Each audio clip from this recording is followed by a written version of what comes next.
Welcome to another episode of Women Series, where we capture developments and stories that impact women. There is widespread evidence of the economic and societal benefits of women's financial inclusion. Growing evidence from International Monetary Fund research suggests that increasing women's access to and use of financial services can have both economic and societal benefits. A recent IFM study also shows that greater inclusion of women as users, providers, and regulators of financial services has broad benefits. Women's financial inclusion can create greater economic stability and prosperity for women, their families, and their communities by building assets, enabling the ability to respond to family needs and mitigating risks.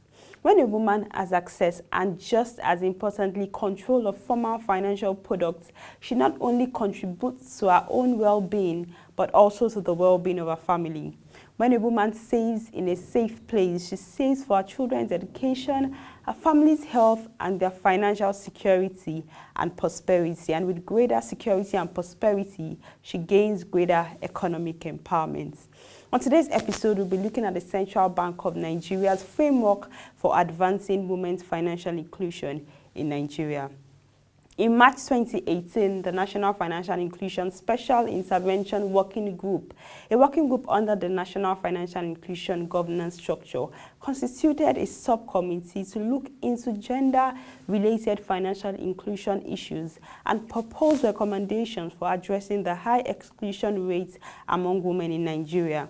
One key recommendation of the subcommittee was to develop a comprehensive framework that provides a guide and blueprint for women's financial inclusion. This framework is the outcome of the Gender Subcommittee's work and follow-up work by the Central Bank of Nigeria and enhancing financial innovation and access. It builds upon the National Financial Inclusion Strategy revised in October 2018 and then integrates valuable insights from the assessment of women's financial inclusion in Nigeria in December 2019. The framework takes as an additional reference point Nigeria's sustainable banking principles, which promotes women's economic empowerment through a gender-inclusive workplace culture in business operations and seeks to provide products and services designed specifically for women. Alongside this national reference point, the framework is based on what is considered international best practice in advancing women's financial inclusion. Narrowing the gender gap fosters greater stability in the system and enhances economic growth. Being financially included can have transformative effects for women.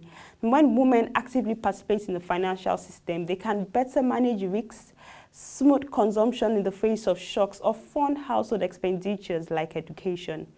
Providing low-income women with the right financial tools to save and borrow money, make and receive payments, and manage risks is important for women's empowerment, but also for poverty reduction.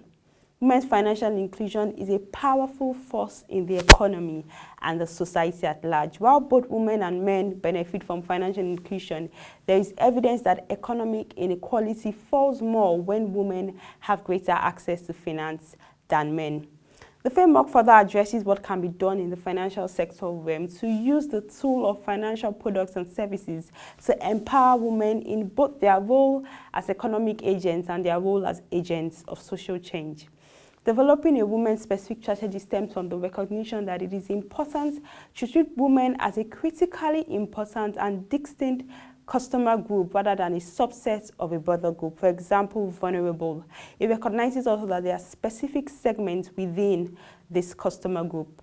With this perspective in mind, the framework builds upon the 2018 National Financial Inclusion Strategy revised, but makes the important decision that the 2018 strategy is framed collectively as women, micro and small and medium enterprises, and people living in the most excluded regions, that is the Northeast and the Northwest, whereas the framework is focused entirely on women's financial inclusion, addressing the financial inclusion of all categories of Nigerian women, young and old, throughout the country. With data from Efina's Access to Financial Services in Nigeria 2018 survey, key facts identified include that women are still more financially excluded than men, and the gender gap in financial access is present across regions, income groups, and age groups, indicating that there are systemic obstacles to women's financial inclusion in Nigeria, with women still more likely than men to rely exclusively on informal financial services. Also, while women in the Northwest and Northeast are most likely to be excluded, the highest relative gender gap is in the Southwest. Thirdly, the gender gap is greatest among the oldest and youngest populations and for those who are cohabiting or polygamous. Also, men are more likely than women to borrow, send or receive and save money. Very few women or men use formal sources of credit, and men are more likely than women to use formal sources for credit, remittances, and savings. And number 5, the fact that women are more likely than men to use informal financial services. 31% of women use informal financial services versus 29% of men, and 17% of women rely exclusively on informal sectors. They do not also use any formal financial services, and the most used informal financial service providers are savings and thrift collectors. And then the number 6 fact, which is that only 1% of women are insured. 42% of women say that they have experienced an event in the past 12 months that caused unexpected expenses and made it very difficult to pay for things. Of those, the most common experience was serious illness of a household member. Number 7, the fact that 84% of women have access to mobile phones, and women are less likely than men to own a mobile phone. However, a significant number of women who do not own phones use a mobile phone owned by somebody else. And then lastly, number 8, more than 3/4 of women say that they are prepared to learn new technology. They are less likely than men to express interest in learning new technology and using mobile money and microinsurance, and are less likely than men to have used an electronic channel to pay for goods, services, bills in the past year. The framework carves out the barriers of particular importance to women, laying out 8 strategic imperatives and related recommendations with the greatest potential for addressing these barriers.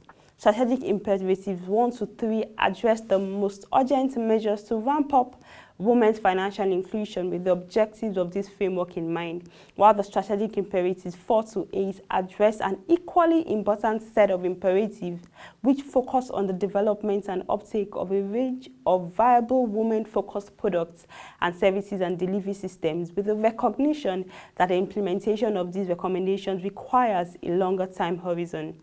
Number 1 of the strategic imperatives is to implement a set of measures to support account opening by women on a large scale and in short term. Number 2 is to expand financial and digital literacy capabilities and skills programs for low-income women in the context of specific financial behaviors and products. And then number 3 is to expand delivery channels to serve women customers closer to home. Number 4 is to mandate the development of systems of gender disaggregated data collection to meet the needs of FSPs, government, and regulatory or supervisory authorities.